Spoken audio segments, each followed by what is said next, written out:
Sa kanyang ikatlong taon bilang ikalawang Pangulo ng Pilipinas, muling binuhay ni Vice President Sara Duterte ngayong 2025 ang pasidungog, isang seremonya ng pagkilala at pasasalamat para sa mga naging katuwang ng kanyang opisina para maisakatuparan ang mga programa nito. Si Freda Ordinado para sa report. Sa Pasidungog 2025, pinasalamatan at kinilala ni Vice President Sara Duterte ang lahat ng mga ahensya at sektor na naging kabahagi ng kanyang opisina at mga programa nito.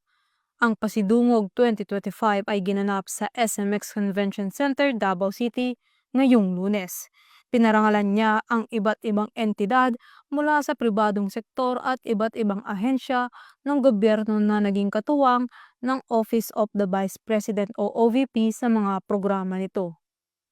Ayon kay VP Sara, malaking bahagi ng tagumpay ng OVP ang patuloy na pakikipag-ugnayan ng mga partner na ito. Sa loob ng 3 taon bilang Vice President, ako ay lubos na nagpapasalamat sa inyong patuloy na pakikipagtulungan para sa pagsasakatuparan ng ating mga mithiin para sa ating bayan. Kabilang sa mga programa ng OVP na binigyan pansin at pagkilala ang pagbabago, ang Million Learners and Trees Campaign, Magnegosyo Taday, Pansarap, You Can Be VP, Libreng Sakay, RICE Program, Tulong Medikal at Bayad Libing, at mga operasyon sa kalamidad. Sa pagtatapos ng kanyang talumpati, hinikayat ni VP Sara ang publiko na patuloy na mahalin at paglingkuran ang bansa.